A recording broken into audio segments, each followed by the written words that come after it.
नमस्कार दोस्तों, मैं तीरथ राज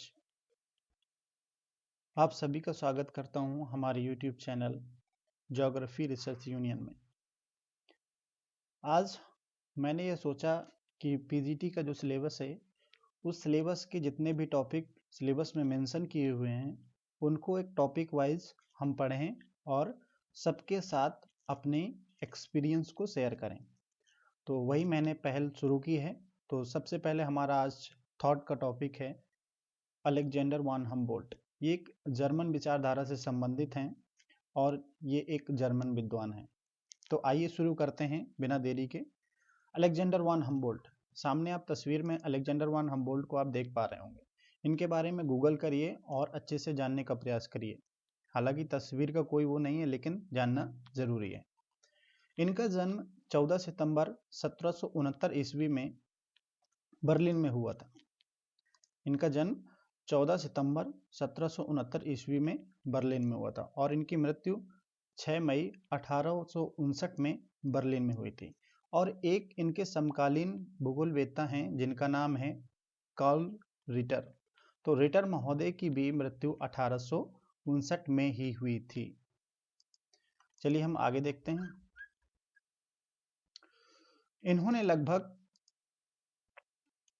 लगभग 90,000 किलोमीटर की यात्रा की थी।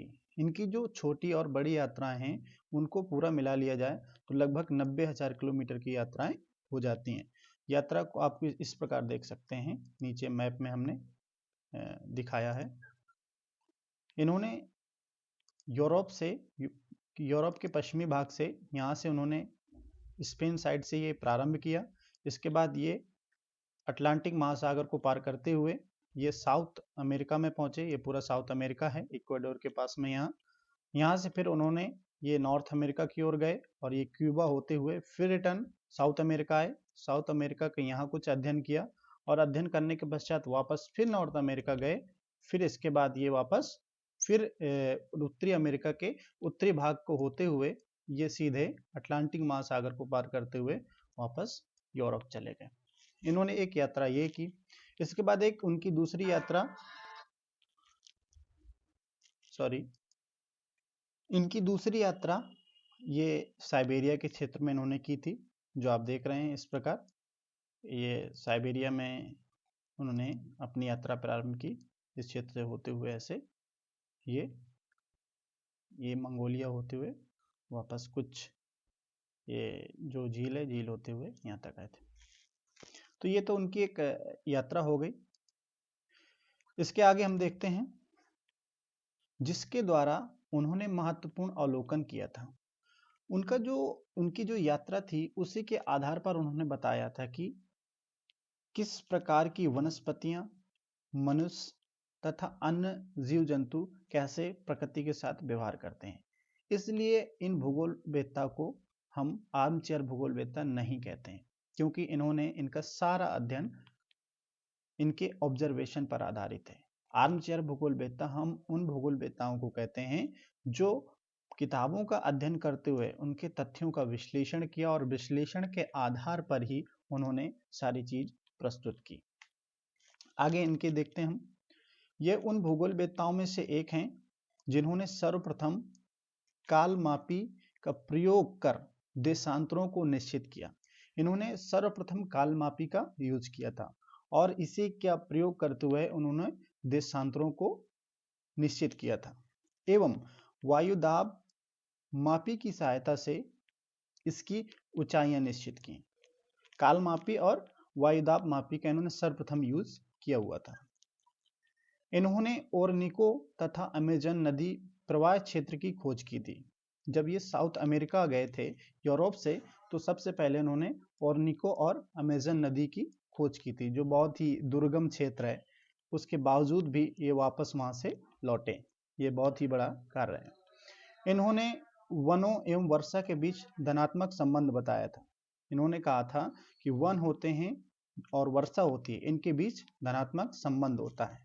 और इन्होंने अवलोकन के आधार पर ही बताया था, क्योंकि ये जब वर्षा वनों में गए रेगिस्तानी क्षेत्र में गए, रेगिस्तान में कम वर्षा होती है तो वहाँ वनस्पतियां उनको कम देखने को मिली, जहाँ वर्षा अधिक होती है वहाँ वनस्पतियां अधिक देखने को मिली। तो इस आधार पर उन्होंने कहा वनों एवं वर्षा के बीच धनात्मक संबंध पाया जाता है। इन्होंने मनुष्य एवं वनस्पति पर ऊंचाई एवं तापमान के प्रभाव की वैज्ञानिक रूप से व्याख्या की। अब मनुष्य एवं वनस्पति पर ऊंचाई एवं तापमान के प्रभाव की वैज्ञानिक रूप से व्याख्या की। अब इन्होंने बताया कि तापमान और ऊंचाई, वनस्पति और मनुष्य, इनके बीच में संबंध के बारे में बताने का प्रयास किया। एक्चुअली में इनके साथ क्या हुआ था, जब ये पेरू के पास एंडीज पर्वत पर चढ़ रहे थे तो इनकी सांस फूल रही थी। तो उस दौरान इनको महसूस हुआ कि जैसे हमें ऑक्सीजन की कमी हो रही है। तो उसी आधार पर उन्होंने ऊंचाई और तापमान के बारे में भी जानकारी दी, क्योंकि जैसे ऊपर चढ़ेंगे तो टेम्परेचर घटता है और ऑक्सीजन का लेवल कम होता चला जाता है। इन्होंने पेरू की ठंडी जलधारा की खोज की तथा इस जलधारा के तापमान एवं गति का मापन भी किया। ये देखिए मैप में, ये हमारा साउथ अमेरिका है, ये हमारा साउथ अमेरिका है पूरा, ये साउथ अमेरिका कॉन्टिनेंट, और इसके ये इस भाग में, इसके पश्चिमी भाग में ये जो येलो कलर से हम दिखाए गए हैं ये, तो ये है हमारी हम्बोल्ट करंट, जो एक ठंडी समुद्री जलधारा है। इसी की खोज उन्होंने की थी। अब हम आगे देखते हैं। सर्वप्रथम इन्होंने ही पनामा नहर बनाने का विचार दिया था। जब ये आप मैप में देखे थे कि सबसे ज्यादा उनकी यात्राएं कुछ यहाँ से लगाकर यहाँ, यहाँ से लगाकर यहाँ, कोलंबिया से लगाकर ये हंडुरास होते हुए ये सब क्षेत्र में उन्होंने यात्राएं की। तो उन्होंने देखा कि ये एक पतला क्षेत्र है, अगर इसको आपस में जोड़ दिया जाए तो ये एक बहुत अच्छा समुद्री मार्ग बन सकता है। इसलिए सबसे पहले विचार पनामा नहर बनाने का हम्बोल्ट का ही था। साइबेरिया की तुषार भूमि की व्याख्या के लिए परमाफ्रॉस्ट शब्द का प्रयोग भी इन्होंने ही किया था। जैसे हमने अभी बताया था कि उनकी जो दूसरी यात्रा थी साइबेरिया और मंगोलिया की ओर, तो वहां वो गए और उन्होंने कुछ इस प्रकार के दृश्य देखे जो आपको तस्वीर में देख रहे हैं। ये इस प्रकार के दृश्य देखे गए। इसमें क्या होता है, ये कुछ बर्फ जमी हुई है, यहाँ कुछ मिट्टी है, ये सम्मिलित रूप होता है, ना तो इसको मिट्टी कह सकते हैं ना ही बर्फ कह सकें, सम्मिलित रूप होता है। इसलिए इसको उन्होंने एक नया शब्दावली का प्रयोग किया जिसका नाम है परमाफ्रॉस्ट। ये अक्सर एग्जाम में पूछा जाता है कि परमाफ्रॉस्ट शब्द किसने प्रयोग किया था, वो भी कब, सर्वप्रथम। नेक्स्ट हम देखते हैं भूगोल की विषय वस्तु पर विचार करते हुए हम्बोल्ट ने सर्वप्रथम विश्व रचना, जिसको हमने कहा है कॉस्मोग्राफी, का प्रयोग किया एवं इसे ब्रह्मांड वर्णन एवं भूगोल में विभाजित किया। इन्होंने सबसे पहले क्या किया, एक विश्व रचना यानी कि उन्होंने एक पुस्तक लिखी जिसका नाम था कॉस्मोग्राफी, जिसका हिंदी नाम है विश्व रचना। उन्होंने कॉस्मोग्राफी लिखी, कॉस्मोग्राफी को 2 भागों में विभाजित कर दिया। पहले को कह दिया उन्होंने यूरेनोग्राफी और दूसरे को कह दिया उन्होंने ज्योग्राफी। तो ये जो हमारी है यूरेनोग्राफी और ये है हमारी ज्योग्राफी। हम्बोल्ट आगमनात्मक विधि के समर्थक थे। इन्होंने सारा अध्ययन आगमनात्मक विधि पर किया है। आगमनात्मक विधि उस विधि को कहते हैं जब हम किसी जमीन पर जाते हैं, फिर एक हाइपोथेसिस का निर्माण करते हैं, वहाँ चीजें देखते हैं, समझते हैं, फिर नियम बनाते हैं, फिर सिद्धांत बनाते हैं। हम सिद्धांत से जमीनी स्तर तक नहीं आते, बल्कि जमीनी स्तर से सिद्धांत की ओर जाने का प्रयास करते हैं। उस विधि को हम आगमनात्मक विधि कहते हैं। जस्ट इसके अपोजिट होती है डिडक्टिव मेथड, जिसको हम निगमनात्मक विधि कहते हैं। निगमनात्मक, आपने फिजिक्स पढ़ी होगी, जो निगमन किया होगा, उस समय क्या होता था कि हम सिद्धांत से हम धीरे धीरे करके जमीनी स्तर की ओर आते थे, एक कंक्लूजन पर पहुंचते थे पूरा विश्लेषण करते हुए। तो वो होती थी हमारी निगमनात्मक विधि, जिसको हम निगमन भी कहते थे फिजिक्स में, आप अगर 11th और 12th में पढ़ा हो आपने। हम्बोल्ट का मानना था कि सभी प्रजातियों का उद्गम एक ही है, अतः कोई भी प्रजाति श्रेष्ठ या हीन नहीं है। इस बात को याद रखना है। और इसको रेडजल ने बहुत ज़्यादा जोर दिया है श्रेष्ठ और हीन पर, बल्कि इन्होंने ऐसा कुछ नहीं कहा। उन्होंने कहा कोई भी प्रजाति श्रेष्ठ या हीन नहीं है, क्योंकि वहां उन्होंने उत्तरजीवता का सिद्धांत के बारे में भी चर्चा की थी। हम्बोल्ट ने भौतिक भूगोल, जलवायु विज्ञान या जलवायु भूगोल, वनस्पति भूगोल के विकास में काफी महत्वपूर्ण योगदान दिया था। यही कारण है कि उन्हें आधुनिक भूगोल का संस्थापक भी कहा जाता है। सम्मिलित रूप से आधुनिक भूगोल के संस्थापक रिटर और हम्बोल्ट को ही कहा जाता है। अभी हम हम्बोल्ट के बारे में चर्चा कर रहे हैं, इसलिए आधुनिक भूगोल का संस्थापक हम्बोल्ट है। नेक्स्ट है, हम्बोल्ट ने भूगोल की 7पक्षी संकल्पना का भी प्रतिपादन किया। ये पूछता है कभी कभी कि 7पक्षी संकल्पना का प्रतिपादन किसने किया था। उनमें से संकल्पनाएं नहीं पूछी गई, लेकिन इतना जरूर पूछ लेता है कि 7पक्षी संकल्पना का प्रतिपादन किसने किया था। उन संकल्पनाओं के नाम इस प्रकार हैं, आपकी स्क्रीन पर शो हो रहे होंगे। पहली संकल्पना है भूगोल विश्व के स्थानिक वितरण का विज्ञान है। ये एक स्टेटमेंट है, ये स्टेटमेंट पूछ भी सकता है ऐसा कि ये 7पक्षी संकल्पना का एक भाग है या नहीं है। सम्मान भूगोल ही भौतिक भूगोल है, ये इनका स्टेटमेंट है, एक दूसरा पक्ष हो गया। तीसरी पक्ष है हमारा भूगोल संबंधों का अध्ययन है, बिल्कुल सही बात है। चौथा है विश्व की परिघटनाओं की समझ को भूगोल में सम्मिलित किया, ये भी सही बात है। प्रकृति की एकता, इसमें बताया उन्होंने। भूगोल में परिघटनाओं की विषमांगता, इसके बारे में भी जिक्र किया हम्बोल्ट महोदय ने। और सातवीं जो है उसमें कहा गया है पृथ्वी के धरातल की संकल्पना मानवीय निवास के रूप में है। ये सातों हमने बता दी, याद करने की जरूरत नहीं है, बस इतना याद रखना है कि 7पक्षी संकल्पना किसने दी थी। आगे हम देखते हैं, हम्बोल्ट ने ही महाद्वीपीयता कॉन्टिनेंटलिटी का सिद्धांत दिया था। कॉन्टिनेंटलिटी का सिद्धांत दिया था। ये सिद्धांत के बारे में आप जानकारी रखिएगा, क्योंकि ये पूछ सकता है। हम्बोल्ट ने भौगोलिक अध्ययन के लिए निम्न विधि तंत्रों का भी अपनाया। जैसे पहली विधि इनकी है अनुभवनात्मक विधि या अनुभविक विधि। इसमें इंग्लिश में इसको कहते हैं एम्पिरिकल मेथड। तो एम्पिरिकल मेथड क्या होता है कि जब हम किसी जमीनी स्तर पर जाते हैं और वहाँ चीज़ों को देखते हैं, ऑब्जर्व करते हैं, ऑब्जर्वेशन के माध्यम से हम चीज़ों को समझने का प्रयास या समझाने का प्रयास करते हैं, तो ऐसी विधियों को अनुभविक विधि या एम्पिरिकल मेथड कहते हैं।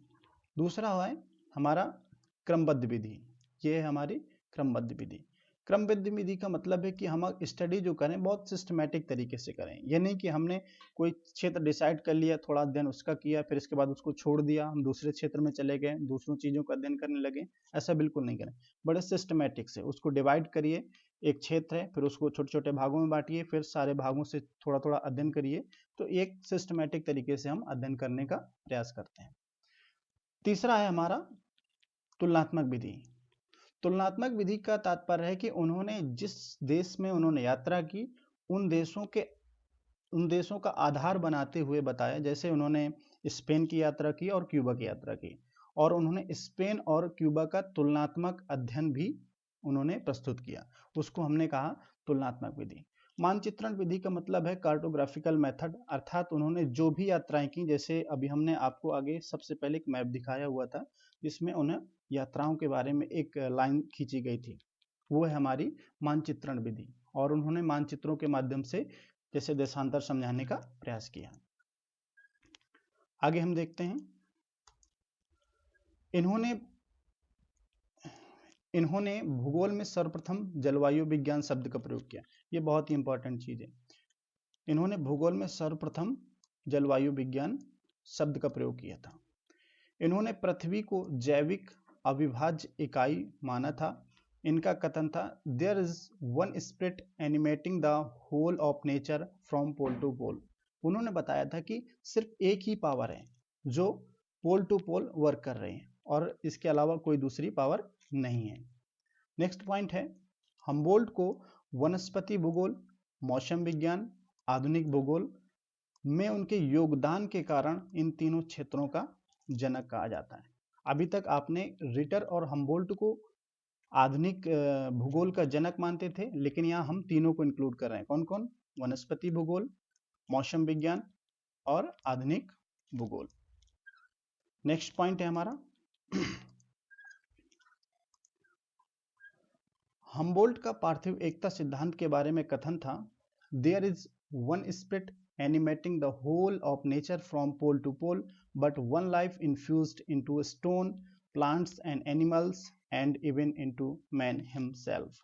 जैसा पहले भी बताया गया है कि उन्होंने एक पावर की बात कही है कि pole to pole, north pole to south pole, पूरे ग्लोब में एक ही पावर वर्क कर रही है, लेकिन कहीं ना कहीं जीवन है। जैसे उन्होंने कहा प्लांट्स में, एनिमल में, स्टोन तो नहीं होगा, हालांकि उन्होंने लिखा है। तो इस प्रकार हम इसको समझने का प्रयास करेंगे।